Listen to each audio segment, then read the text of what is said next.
Hey, what's up, everybody? So, I wanted to start the interview process and start interviewing other people going through this process with me. And who better first to interview than the man of the hour, Ray Moor, who is putting this event on and has actually gone a year without solid food. And he's done an 8-day documented process where he went without food and water when he was under complete medical and video surveillance.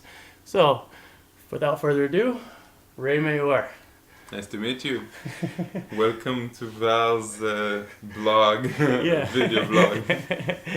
So yeah, just tell me a little bit about what got you into this and why you're so passionate about it and what you've learned. Well, what I've learned is that we are, the mental body has all the belief system, and the belief system changes everything, in the whatever is happening in our life.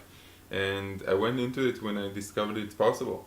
And I said to myself, something, Ray, you usually like to do these odd, weird things, and this is like the ultimate health, the benefits here are amazing. They don't even stop coming because you think that the process is over and you continue experiencing and understanding new things.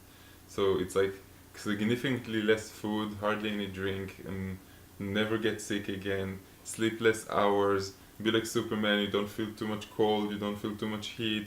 Val can say that right now it's like super cold outside, it's raining, and I'm just like walking around it's really like this, incredible. and so everything is so much more comfortable for me.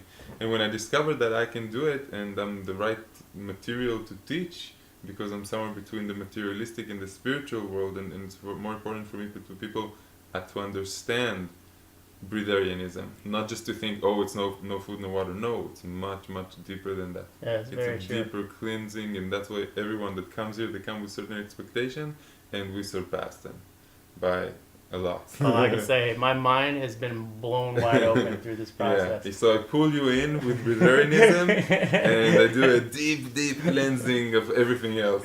Yeah, it's been incredible. I mean, I've just had like big downloads. I've gotten really intuitive with like my own personal message. It's just very powerful. And in your day-to-day life, you're a computer programmer in I'm Israel? a computer programmer, and lately I'm more like an artist, but also computer programmer 4 days a week. Yeah, that's awesome. Plus I try to even work from abroad, like when I'm not there, I'm just like working here in the night sometimes.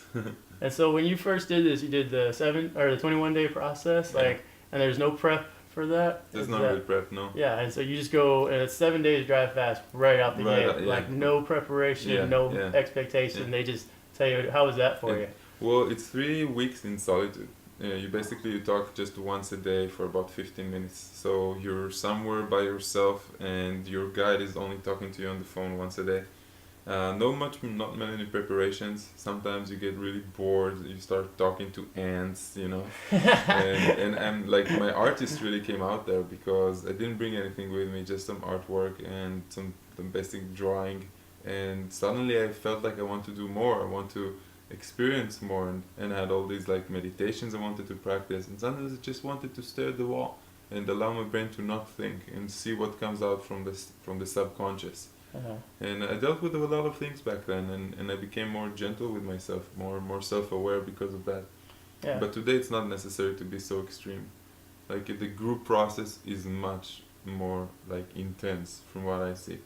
So you are working on your social skills, and in the same time you're working on yourself. Yeah, I feel very connected to everyone here. And one of the big realizations I've come to while I'm here is when I was telling people about this, they were like, I believe that's possible, but why would you want to do that? Why would you want to go without food? So, and I came to the realization that it changes your relationship with food. So you want to talk on that just a little bit? Well, sure. You have to reset your relationship with food because you've been eating since you were born. First time you cried, somebody took out some mom's milk, and then you create the first attachment between food and emotions.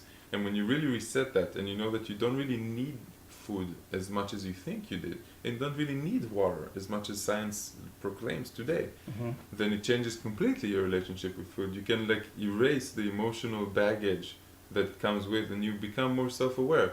Am I going to the fridge right now because my heart is broken? Am I going because I'm bored? Am I smelling food, and that's why I think I'm hungry? There's so many different associations, and when we become self-conscious, then you can say sometimes yes and sometimes no. Sometimes I know that this feeling comes from my ego, and sometimes I know that it's really me, and the physical body is actually hungry.